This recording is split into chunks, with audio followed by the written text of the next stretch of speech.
Hello everyone. स्वागत है आपका आपके अपने यूट्यूब चैनल स्टडी जीके में। दोस्तों आज दिनांक 14 अक्टूबर 2020 को हम रोज़ की तरह एक बार फिर लेकर हाजिर हैं करंट अफेयर्स से कुछ महत्वपूर्ण क्वेश्चंस।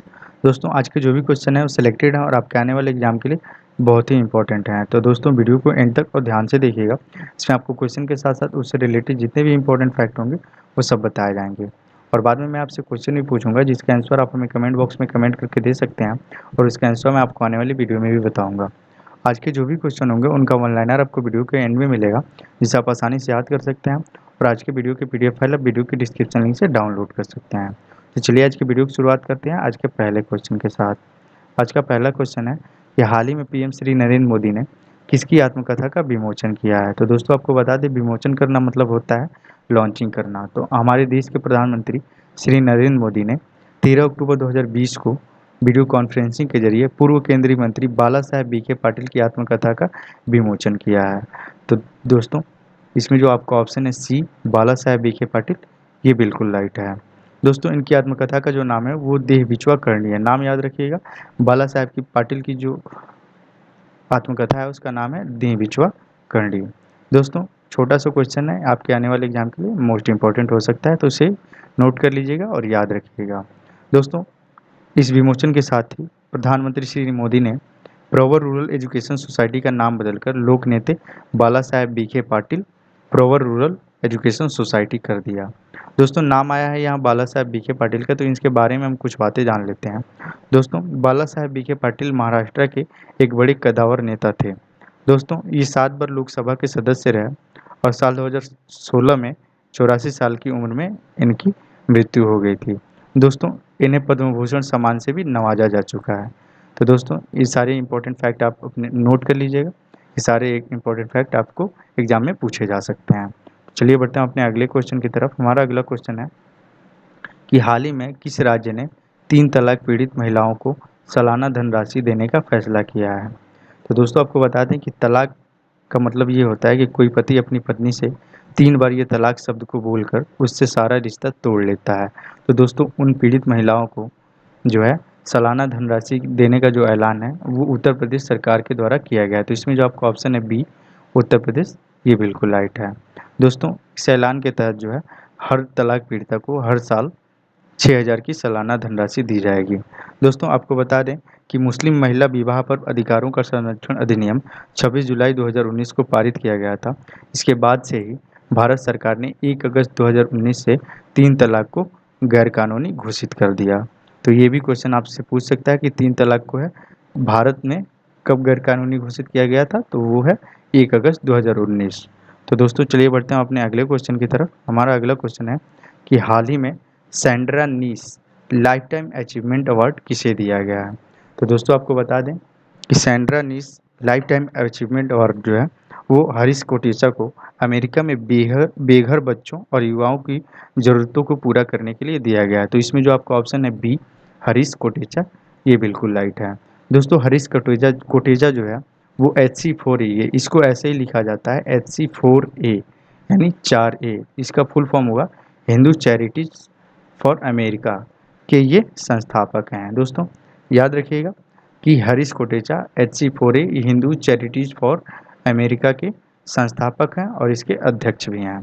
दोस्तों ये पुरस्कार जो है इन्हें national association for the education for basic education and youth की ओर से दिया गया है। नाम याद रखिएगा इसे, national association for the education for basic education and youth की ओर से दिया गया है।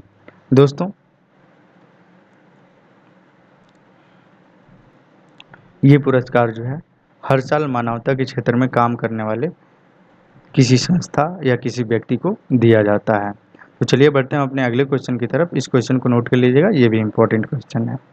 बढ़ते हैं अपने अगले क्वेश्चन की तरफ। हमारा अगला क्वेश्चन है कि हाल ही में भारत सरकार ने किस देश की सबसे बड़ी कनेक्टिविटी परियोजना के समझौते पर हस्ताक्षर किया है।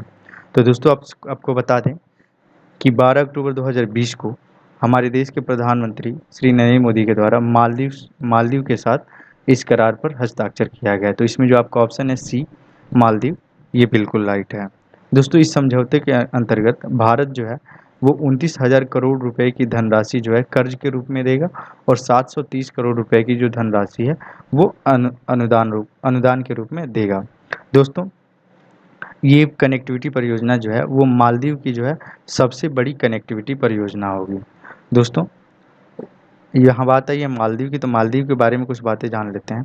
दोस्तों, मालदीव जो है वो हिंद महासागर में स्थित एक द्वीपीय देश है। दोस्तों, यहाँ की जो राजधानी है वो है माले, और इनके राष्ट्रपति का नाम है इब्राहिम मोहम्मद सालेह। नाम याद रखिएगा, इनके राष्ट्रपति का नाम है इब्राहिम मोहम्मद सालेह, और इसके उपराष्ट्रपति का नाम है अब्दुल्ला जिहाद, और यहाँ की मुद्रा है अब मालदीवी रुपया। नाम याद रखिएगा, मालदीवी रुपया, नॉट रुपया, रुपया फॉर। तो दोस्तों, ये भी क्वेश्चन आपके एग्जाम के लिए मोस्ट इंपॉर्टेंट हो सकता है। चलिए बढ़ते हैं अपने अगले क्वेश्चन की तरफ। हमारा अगला क्वेश्चन है कि हाल ही में किस राज्य के सभी सरकारी स्कूलों को हाईटेक कर दिया गया है। तो दोस्तों, आपको बता दें कि केरल ने अपने राज्य के सभी सरकारी स्कूलों को हाईटेक कर दिया गया। उसमें सारी इंटरनेट की और जितनी भी ऑनलाइन व्यवस्थाएं हैं सारी उसमें की गई हैं। तो इसमें जो आपका ऑप्शन है ये केरल, ये बिल्कुल राइट है। दोस्तों, आपको हाईटेक इस क्लासरूम के बारे में हम बता दें आपको कि दोस्तों, हाईटेक क्लासरूम को स्मार्ट क्लासरूम भी बोल सकते हैं। इसमें सारी व्यवस्थाएं डिजिटली होती हैं। क्लासरूम में जो है बोर्ड की जगह जो होता है डिजिटल प्रोजेक्टर होता है या एलसीडी लगे होते हैं, जिस पर बच्चों को नए तरीके से हर चीज़ों को वीडियो ग्राफिक्स और पिक्चर की हेल्प से समझाया जाता है। इसके लिए जो है दोस्तों, इसमें इंटरनेट और वाईफाई की भी व्यवस्था होती है। तो दोस्तों, नाम याद रखिएगा, केरल जो है वो अपने राज्य के सभी सरकारी स्कूलों को हाईटेक कर चुका है। दोस्तों, नाम आया है केरल का, तो केरल के बारे में हम कुछ बातें जान लेते हैं। दोस्तों, केरल की जो राजधानी है वो तिरुवनंतपुरम है, और जहाँ यहाँ के मुख्यमंत्री हैं उनका नाम है पिनरई विजयन, और यहाँ के जो राज्यपाल हैं उनका नाम है पी सत्शिवम। तो दोस्तों, ये क्वेश्चन भी आपके एग्जाम के लिए मोस्ट इंपॉर्टेंट हो सकता है, नोट कर लीजिएगा। और आप पीडीएफ भी यहाँ इस वीडियो की पीडीएफ भी आप डाउनलोड कर सकते हैं। इसकी लिंक जो है हमने डिस्क्रिप्शन लिंक में दे दिया है। अगर आपको कोई प्रॉब्लम हो, आप वीडियो की पीडीएफ डाउनलोड नहीं कर पा रहे हो, तो आप हमें कमेंट बॉक्स में कमेंट करके बता सकते हैं, हम उसकी जो है प्रॉब्लम को सॉल्व करने की कोशिश करेंगे। तो चलिए बढ़ते हैं अपने अगले क्वेश्चन की तरफ। दोस्तों, हमारा आज का अगला क्वेश्चन है कि हाल ही में सारेगामापा लिटिल चैम्प्स 2020 की विजेता कौन बनी है। तो दोस्तों, आपको बता दें कि सारेगामा लिटिल चैम्प्स की 2020 की जो विजेता हैं वो हैं आर्यानंदा बापू। तो इसमें जो आपका ऑप्शन है बी, ये बिल्कुल राइट है। दोस्तों, आर्यानंदा बाबू जो है वो रणीता बनर्जी को हराकर जो है ये सारेगामा लिटिल चैम्प्स की जो है विजेता बनी है। इस पुरस्कार के अंतर्गत इन्हें 5 लाख रुपए की धनराशि और एक ट्रॉफी दी जाएगी। दोस्तों, आर्यानंदा जो है ये केरल की रहने वाली हैं, और सारेगामा लिटिल चैम्प्स जो है ये एक सिंगिंग रियलिटी शो है, और ये जी टीवी का सिंगिंग रियलिटी शो है। तो दोस्तों, ये भी क्वेश्चन छोटा सा है लेकिन आपके एग्जाम के लिए इंपॉर्टेंट हो सकता है। दोस्तों, चलिए बढ़ते हैं हम अपने अगले क्वेश्चन की तरफ। उससे पहले हम आपसे एक छोटी सी रिक्वेस्ट करना चाहेंगे, अगर आपको हमारी वीडियो पसंद आ रही हो तो इसे लाइक, सब्सक्राइब और शेयर ज़रूर करें। और दोस्तों, इस पर आपको करेंट अफेयर से जितने भी इंपॉर्टेंट क्वेश्चन बनते हैं वो रोज़ के रोज़ आपको हर मॉर्निंग में सुबह में अपलोड हो जाते हैं, जहां आप आसानी से आप इसे पढ़ सकते हैं और इसकी पीडीएफ को भी डाउनलोड कर सकते हैं। इसमें आपको वन लाइनर भी मिलता है, जिसे आप आसानी से एक एक पल में, कुछ ही क्षणों में, कुछ टाइम देकर आप इसे याद कर सकते हैं। तो दोस्तों, चलिए बढ़ते हैं अपने अगले क्वेश्चन की तरफ। हमारा अगला क्वेश्चन है कि हाल ही में इवामोटो किस देश की प्रधानमंत्री बनी है। तो दोस्तों, बता दें कि इवामोटो जो है फिनलैंड की एक दिन के लिए प्रधानमंत्री बनी थी। तो इसमें जो आपका ऑप्शन है सी, फिनलैंड, ये बिल्कुल राइट है। दोस्तों, इनकी उम्र जो है मात्र 19 साल है, और मानवाधिकार व जलवायु मुद्दों पर सक्रिय अभियान चलाने के लिए इवामोटो को जो है फिनलैंड का एक दिन का प्रधानमंत्री बनाया गया था। दोस्तों, उनके मानवाधिकार संबंधी और जलवायु संबंधी कार्यों के लिए उन्हें ये सम्मान दिया गया है। तो दोस्तों, ये जो है मोस्ट इम्पॉर्टेंट क्वेश्चन हो सकता है आपके एग्जाम के लिए। दोस्तों, यहाँ नाम आया है फिनलैंड का, तो फिनलैंड के बारे में हम आपको कुछ बातें बता देते हैं। दोस्तों, फिनलैंड जो है वो एक नार्डिक देश है, और दोस्तों इसकी राजधानी है हेलसिंकी, और इसकी राजभाषा है फिनिश और स्वीडिश। और दोस्तों, इसके राष्ट्रपति का नाम है साउली निनिस्तो। नाम याद रखिएगा, इसके राष्ट्रपति का नाम है साउली निनिस्तो। और दोस्तों, यहाँ की जो प्रधानमंत्री हैं उनका नाम है सना मरीन, जो कि 34 वर्ष की हैं, और ये फिनलैंड की ही नहीं, पूरी दुनिया की सबसे कम उम्र की जो है ये प्रधानमंत्री हैं। नाम याद रखिएगा, सना मरीन। नाम याद लिख देता हूँ मैं, सना मरीन। दोस्तों ये पूरी दुनिया के लिए जो है ऐसी पहली प्रधानमंत्री हैं जो इतनी कम उम्र में प्रधानमंत्री चुनी गई हैं। तो दोस्तों इनका नाम याद रखिएगा, सना मरीन। दोस्तों ये मात्र 34 वर्ष की हैं, जैसा कि मैंने आपको अभी अभी बताया। ये आपको क्वेश्चन पूछ सकता है कि दुनिया में सबसे कम उम्र की प्रधानमंत्री कौन है, तो वो नाम रहेगा सना मरीन का। दोस्तों फिनलैंड की जो मुद्रा है वो है यूरो। तो ये क्वेश्चन भी आपके एग्जाम के लिए मोस्ट इंपॉर्टेंट हो सकता है। चलिए बढ़ते हैं अपने अगले क्वेश्चन की तरफ। हमारा अगला क्वेश्चन है कि एक रिपोर्ट के अनुसार कितनी देर पर विश्व में एक मृत नवजात का जन्म होता है। मृत नवजात मतलब एक मृत मरे हुए बच्चे का। तो दोस्तों इसमें बता दें आपको कि 16 सेकेंड में जो है पूरे विश्व में हर 16 सेकेंड पर एक मृत बच्चे का जन्म होता है।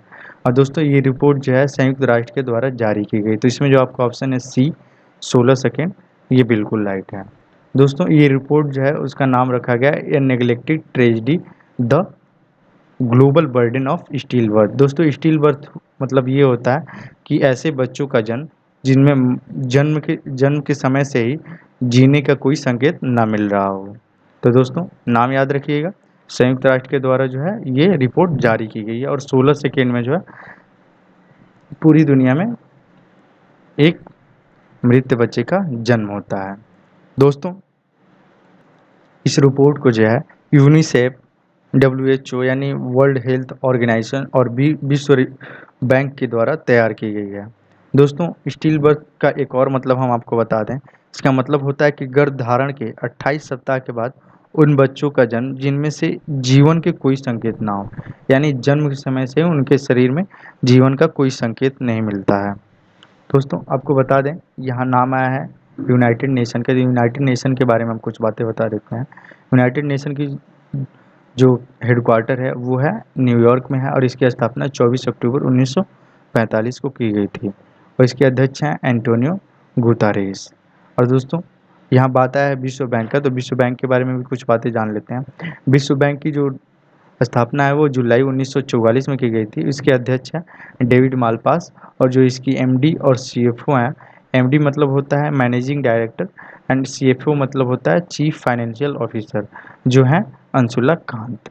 दोस्तों यूनिसेफ का नाम आया, तो यूनिसेफ का जो फुल फॉर्म होता है यूनाइटेड नेशन चिल्ड्रन फंड्स होता है, और इसका हेडक्वार्टर जो है न्यूयॉर्क में है, और इसके हेड जो है हेनरिटा एच फोर हैं। और दोस्तों वर्ल्ड हेल्थ ऑर्गेनाइजेशन के भी बारे में हमने पढ़ा, जिसने ये रिपोर्ट जारी की है। तो दोस्तों उसका जो हेडक्वार्टर है वो जेनेवा में है, विश्व और जेनेवा जो है स्विट्जरलैंड में है। इसके महानिदेशक जो हैं उनका नाम है टेड्रोस एडहानम। नाम याद रखिएगा, टेड्रोस एडहानम। दोस्तों इसकी उप महानिदेशक जो हैं उनका नाम है सौम्या स्वामीनाथन और जेन एलिसन। इन दोनों का भी नाम याद रखिएगा, सौम्या स्वामीनाथन और जेन एलिसन। दोस्तों ये सारे इंपॉर्टेंट फैक्ट हैं जो मैंने आपको बताया है, इसको कहीं अच्छे से नोट कर लीजिएगा। और दोस्तों अगर परेशानी हो तो आप कमेंट बॉक्स में कमेंट कर सकते हैं, हम आपको फिर डिटेल में बता देंगे। दोस्तों चलिए बढ़ते हैं अपने अगले क्वेश्चन की तरफ। हमारा अगला क्वेश्चन है कि हाल ही में जॉर्डन के उप प्रधानमंत्री कौन बने हैं। दोस्तों अगर क्वेश्चन आपको पूछे तो ध्यान से पढ़िएगा, यहाँ मैंने उप प्रधानमंत्री बोला है, प्रधानमंत्री नहीं बोला है। तो दोस्तों इसमें जो आपको ऑप्शन है सी, अयमान सफादी, ये जो है जॉर्डन के जो है उप प्रधानमंत्री बने हैं। तो इसमें आपका ऑप्शन सी अयमान सफादी ये बिल्कुल राइट है। दोस्तों हाल ही में जो है बिशर अल खसनवा जो है वो जॉर्डन के प्रधानमंत्री बने हैं, और ये उमर अल रजाज के इस्तीफे के बाद जो है जॉर्डन के प्रधानमंत्री बने हैं। तो ये भी याद रखिएगा कि जॉर्डन के प्रधानमंत्री कौन बने हैं, जो है बिशर अल खसनवा, और जो है जॉर्डन के जो उप प्रधानमंत्री हैं वो हैं अयमान सफादी। दोस्तों ये क्वेश्चन आपको इम्पोर्टेंट है, अब ये पूछ सकता है आपके एग्जाम के लिए। दोस्तों यहाँ बात है ये जॉर्डन की, तो जॉर्डन के बारे में हम कुछ बातें जान लेते हैं इंपॉर्टेंट। दोस्तों जॉर्डन की जो राजधानी है वो अम्मान, और जो यहाँ के राजा हैं उनका नाम है अब्दुल्ला द्वितीय। उनका भी नाम मैंने यहाँ मेंशन कर रखा है, जो यहाँ के राजा हैं यानी किंग हैं जॉर्डन के। तो दोस्तों इनका भी नाम याद रखिएगा कि जो अब्दुल्ला द्वितीय हैं वो जॉर्डन के किंग हैं। तो दोस्तों कुछ और बातें बता देते हैं। दोस्तों यहाँ की जो मुद्रा है वो है जॉर्डिनिया दिनार। नाम याद रखिएगा इसकी मुद्रा का, जॉर्डनियाई दिनार। तो दोस्तों चलिए बढ़ते हैं अपने अगले क्वेश्चन की तरफ। आप इस क्वेश्चन के सारे इंपॉर्टेंट फैक्ट को कहीं नोट कर लीजिएगा। अगर कोई भी प्रॉब्लम हो तो आप हमें कमेंट बॉक्स में कमेंट कर सकते हैं, हम उसका जो है रिप्लाई करेंगे और आपको ज़रूर बताएंगे कि आपके उस क्वेश्चन का सॉल्यूशन क्या होगा। चलिए बढ़ते हैं अपने अगले क्वेश्चन की तरफ। हमारा अगला क्वेश्चन है कि हाल ही में किस बैंक ने मानव एटीएम लॉन्च किया है, यानी ह्यूमन एटीएम लॉन्च किया है। दोस्तों एटीएम वही मशीन होती है जहां आप अपना डेबिट कार्ड लेकर जाते हैं और वहां से पैसे लेकर आते हैं। तो दोस्तों एटीएम का जो फुल फॉर्म होता है वो ऑटोमेटिक टेलर मशीन होता है। तो दोस्तों आपको बता दें कि फिनो पेमेंट्स बैंक ने जो है वो मानो एटीएम को लॉन्च किया है। तो इसमें जो आपका ऑप्शन है सी, फिनो पेमेंट्स बैंक, ये बिल्कुल राइट है। दोस्तों फिनो पेमेंट्स बैंक के माइक्रो एटीएम और आधार सक्षम भुगतान प्रणाली करोड़ों से लैस कर्मचारी जो होते हैं वो एक मानव एटीएम के रूप में परिवर्तित होते हैं, जो जमा निकासी व मनी ट्रांसफर में लोगों की मदद करते हैं, इसलिए उन्हें ह्यूमन एटीएम के नाम से भी जाना जाता है।